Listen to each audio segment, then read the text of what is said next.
अस्सलाम वालेकुम everyone, Mirza academy में आपको खुश आमदीद।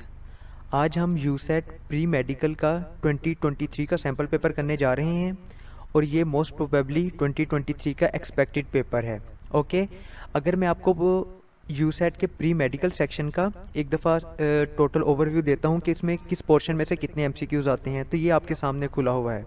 ओके, जिसमें वर्बल रीजनिंग में से 20 एमसीक्यूज़ आते हैं, क्वांटिटेटिव रीजनिंग में से 25 एमसीक्यूज़ आते हैं, फिजिक्स और केमिस्ट्री में से 8 एमसीक्यूज़ आते हैं और बायोलॉजी में से 14 एमसीक्यूज़ आते हैं। ओके, इस वीडियो में हम इंशाल्लाह इसका केमिस्ट्री पोर्शन डिस्कस करेंगे।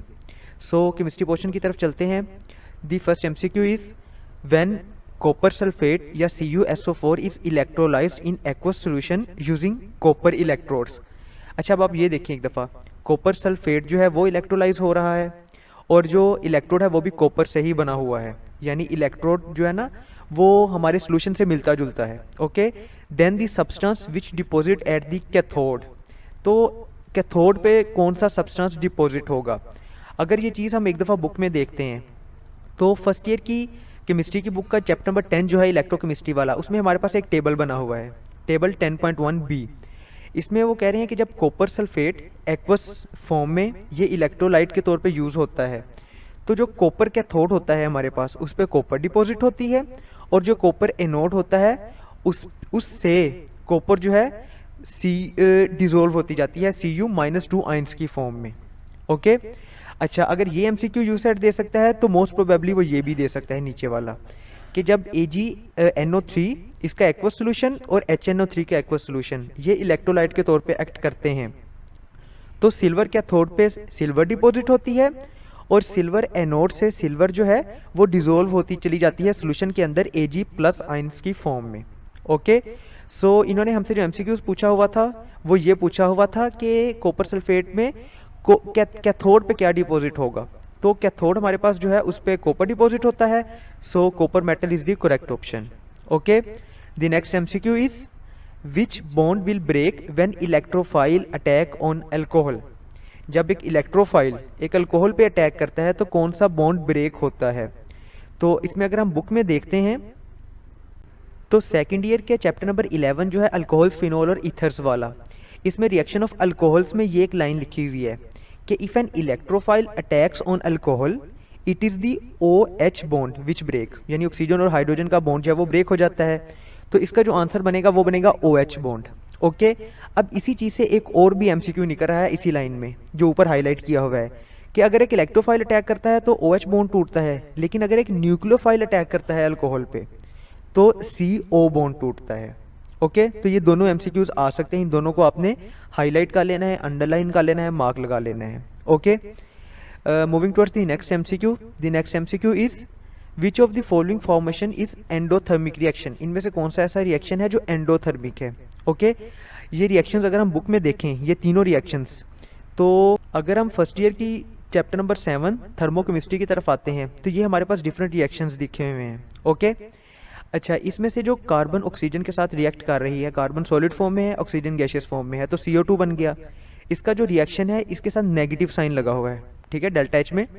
नेगेटिव साइन का मतलब है कि ये एक्सोथर्मिक रिएक्शन है, ये हीट रिलीज कर रहा है। ओके, H2O2 इसका जो रिएक्शन है ये भी एक्सोथर्मिक है, इधर भी नेगेटिव साइन लगा हुआ है।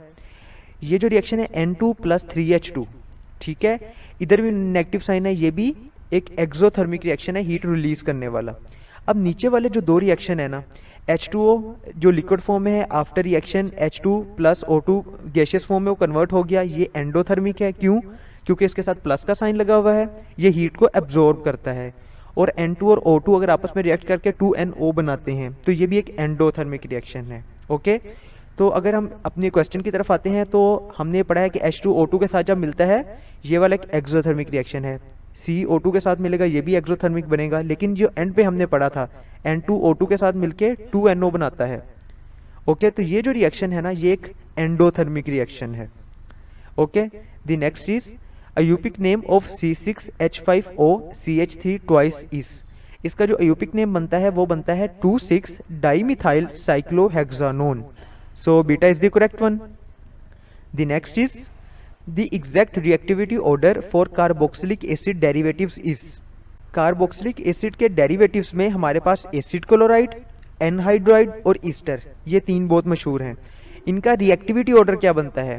तो इनका रिएक्टिविटी ऑर्डर ये बनता है कि एसिड क्लोराइड जो है ये सबसे ज़्यादा रिएक्टिव होता है, ओके। उसके बाद आता है एनहाइड्राइड, उसके बाद आता है ester. So delta is the correct option.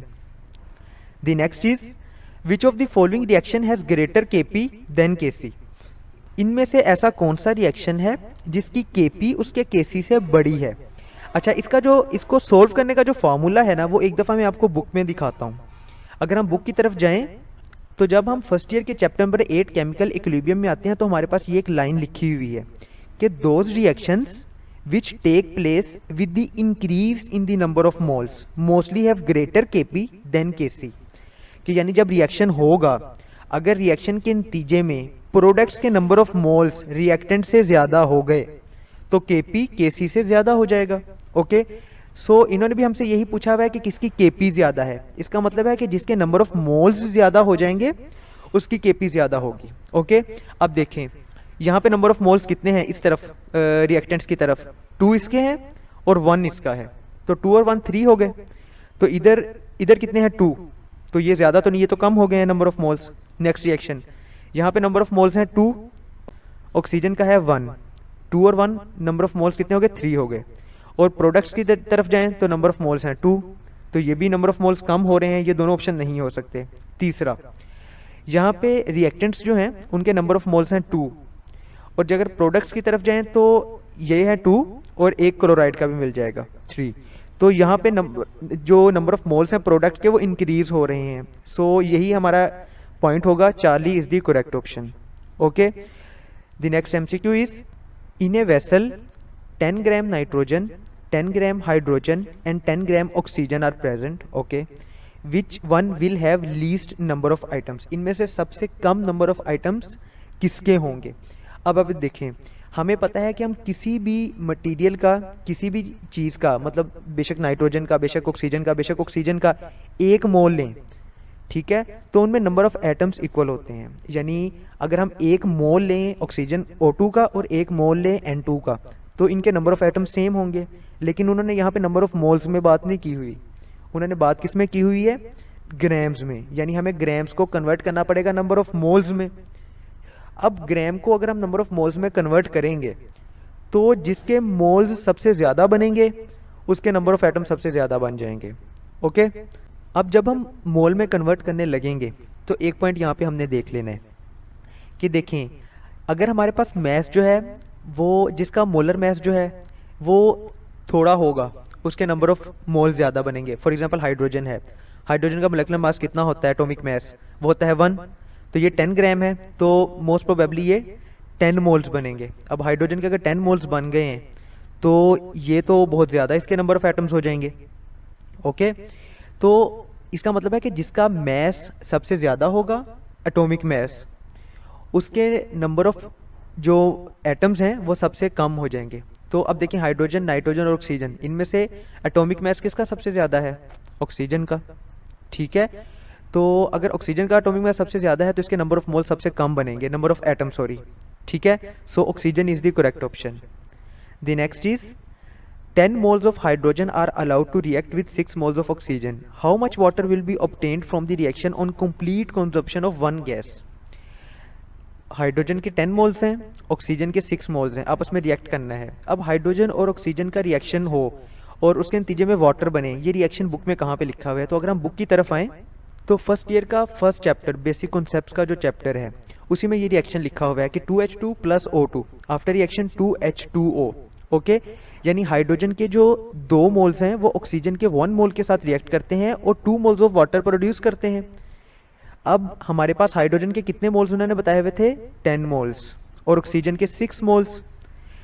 Hydrogen के जो 10 मोल्स हैं वो ऑक्सीजन के 5 मोल्स के साथ रिएक्ट कर जाएंगे और उसके नतीजे में 10 मोल्स वाटर हमारे पास प्रोड्यूस होगा, ठीक है।